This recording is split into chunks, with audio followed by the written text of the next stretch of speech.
Hi, and welcome to this short video of a trip around the Paphos Archaeological Park. Among the most important surviving works of Roman art in the Eastern Mediterranean. Located in the ancient city of Paphos on the southwest coast of Cyprus, they date mainly from the 2nd centuries AD, when Paphos was the Roman capital of the island. The site remained buried for centuries after a series of earthquakes devastated the city in the 4th century AD. Ironically, this destruction helped preserve many of the mosaics beneath the layers of earth and rubble. It wasn't until 1962 when a local farmer ploughing the field uncovered part of a mosaic floor. Archaeologists then began systematic excavations that revealed several large Roman villas. The floors of these luxurious villas, belonging to wealthy nobles and officials, were decorated with vast mosaics. They are famous for their extraordinary craftsmanship and for the vivid scenes they depict from Greek mythology, gods, heroes, hunting scenes, and everyday Roman life. The site is extensive and includes a visitor centre, as well as a board showing all the areas. The most famous buildings include the House of Dionysus, named after the god Dionysos, also known by the Romans as Bacchus, with extensive mosaics showing winemaking, mythology and hunting scenes. The villa covers 2,000 square metres with over 550 square metres of mosaic floors. Built in the late 2nd century AD, it was destroyed by earthquake in the 4th century AD. The villa has been covered to protect the mosaics from the harsh Cyprus climate, particularly during the summer. And it's quite amazing as you walk up the steps to notice how large and extensive the villa was.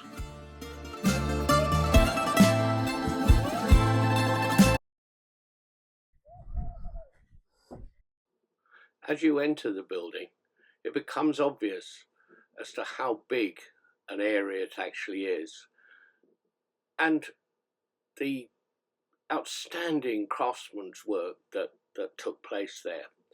The mosaics depict Dionysian wine scenes, Greek mythology, hunting scenes, the 4 seasons, and figures such as Apollo, Daphne, Narcissus and Poseidon. One especially famous mosaic shows Dionysus in triumphal imagery associated with wine and celebration.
Detail in the mosaics are exquisite, and to think that each one has been put together using small individual pebbles or mosaics.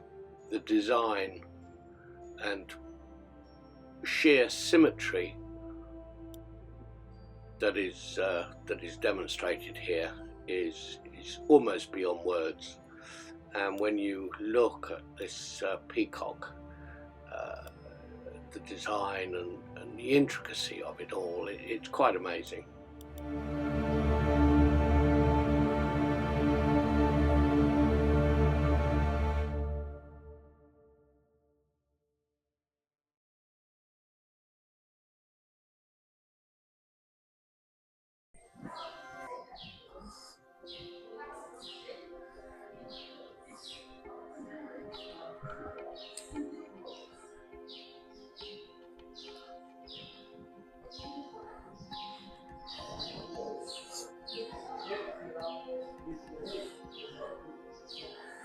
Just look at the panels.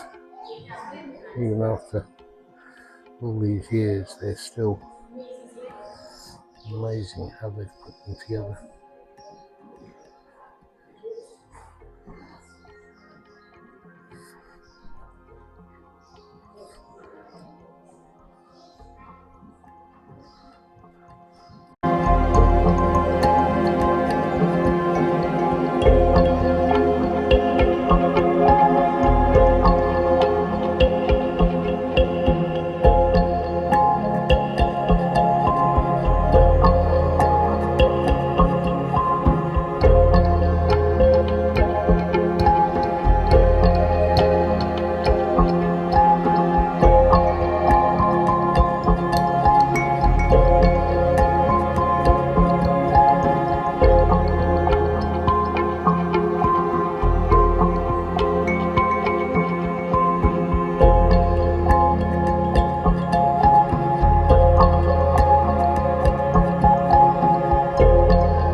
Given the age, the colour is really still quite spectacular, and the intricacy, you know, it's almost beyond. Well, I've said this already. Is just the words and everything else. But look at the detail. Look at the colour in those mosaics.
Artistry and sheer skill putting this together, this griffin, and as you zoom in you see more detail that you don't actually see before, and the colours of those tiles are really still very splendid, given that they're something like 2,000 years old.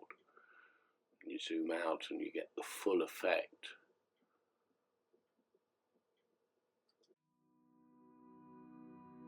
So when you come outside and you look at the tombs, you have to say that one of the things was there were 4 noblemen that lived in this area. They must have been very wealthy.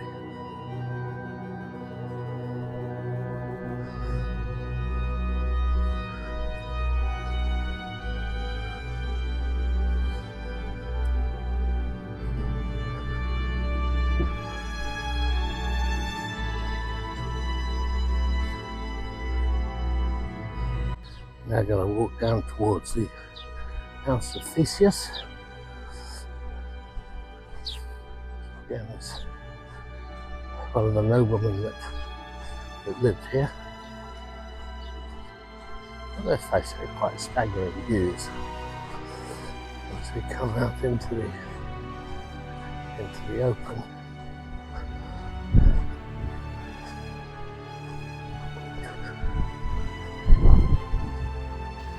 And this place here must have been absolutely massive.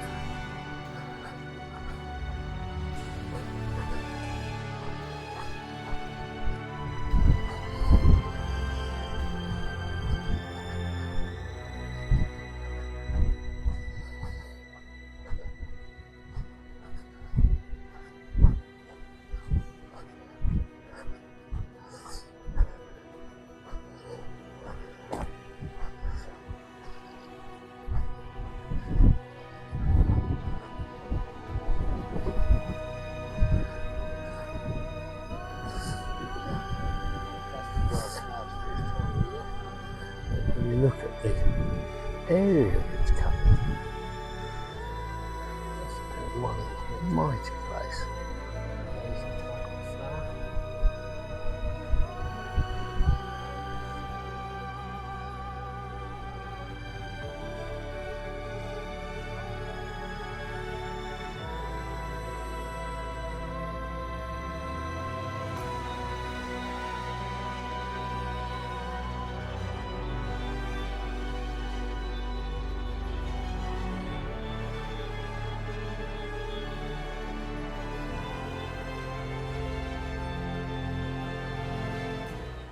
Here we are at the House of Aeon, known for highly sophisticated 4th century mosaics with complex mythological symbolism, including scenes of Dionysus and Cassiopeia. The House of Aeon is a Roman villa located within the Archaeological Park, and it's known for its remarkably preserved mosaic depicting mythological scenes. The most notable feature of the mosaic of iron is the god of eternity.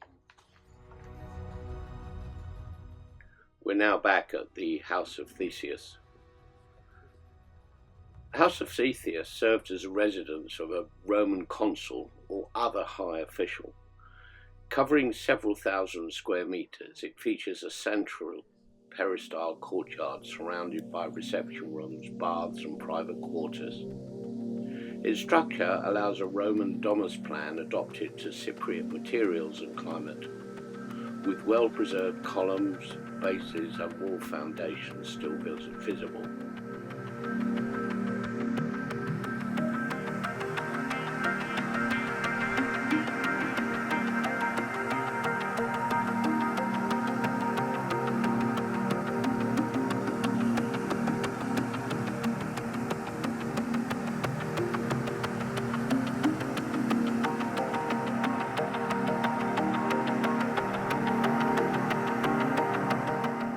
The villa is celebrated for its intricate floor mosaics, many inspired by Greek mythology.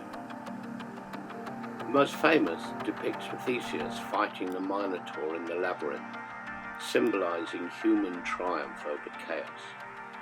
Other mosaics portray deities such as Poseidon, Amphitrite and Achilles, demonstrating the artistic mastery of Cypriot mosaics during the Roman period.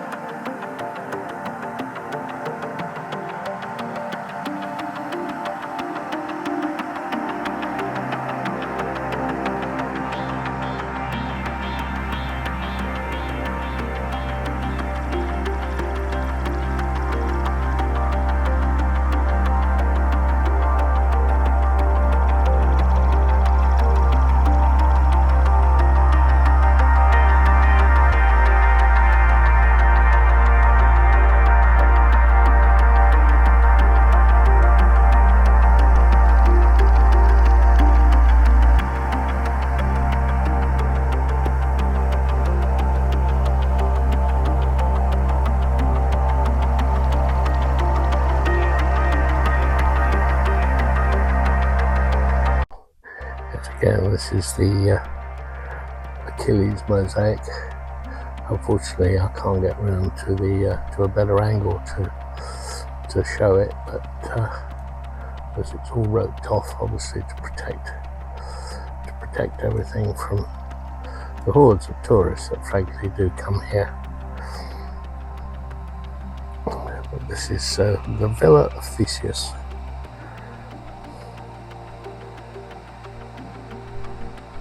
Depicts the first bath of the newborn Achilles, the epic hero who was killed in the Trojan War. At the centre of this scene, his mother Thetis and father Peleus watch as Anatrophe, personification of education, and Ambrosia, the personification of the food of the gods, prepare the infant's first bath. Behind Peleus stands the three Thetis, Cloth, Loeches and Atropius. The choice of these personifications was not accidental. Ambrosia and Anatrophe symbolise the divine and mortal aspects of Achilles, while the three Thetis represented the course of his life. The mosaic has been dated to the 15th century AD and is the last mosaic addition to the villa.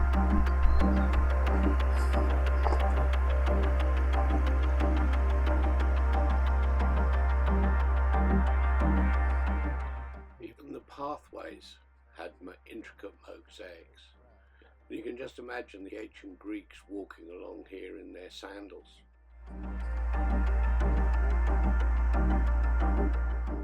Again, looking at the size of these columns, you get an idea of how big the structure would have been.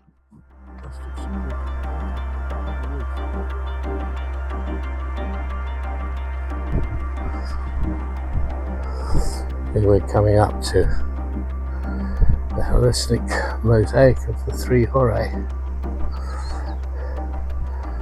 There's the centre panel of the second mosaic floor of the Hellenistic house depicts a relatively rare subject in mosaic compositions.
Taking a complete panorama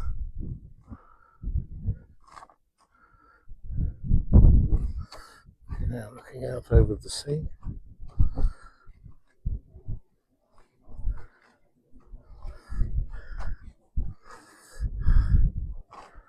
Round to the lighthouse, through to the Troodos Mountains in the far distance. A lovely day today, I'd say. The Paphos Lighthouse is one of the best known landmarks on the southwest coast of Cyprus. It stands on Paphos Point near the harbour and the Archaeological Park of Cato Paphos.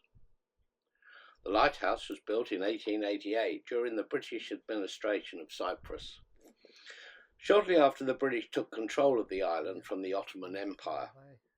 At the time, Cyprus was strategically important because of the shipping routes through the Suez Canal, and the lighthouse helped guide vessels approaching Paphos harbour.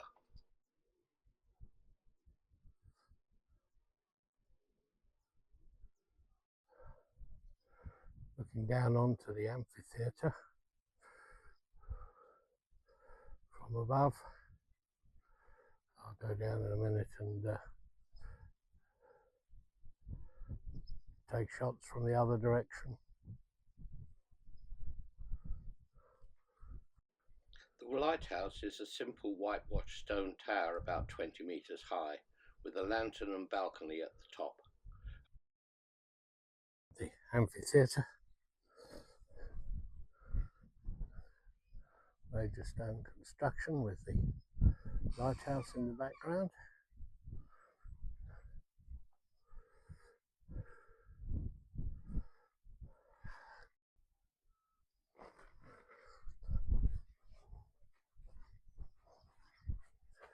It comes round, does a full 360 degrees all the way back round.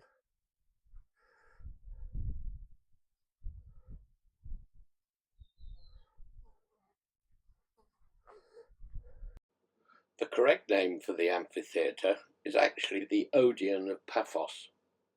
It's a small ancient amphitheatre located within the archaeological park. The Odeon was built in the 2nd century AD during the Roman period, probably under the rule of Antonine emperors. It was used for musical performances, poetry reading, theatrical productions, and civic gatherings. Unlike the larger theatres of the Greek world, an Odeon was intended for smaller, more intimate performances.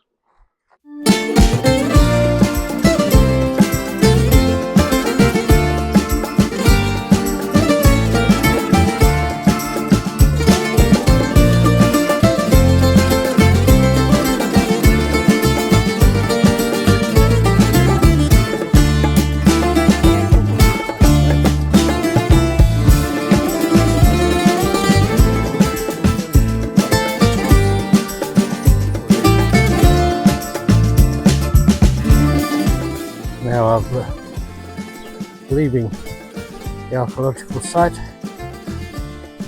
Probably not enough footage now to make up a reasonable selection of what I've seen this morning.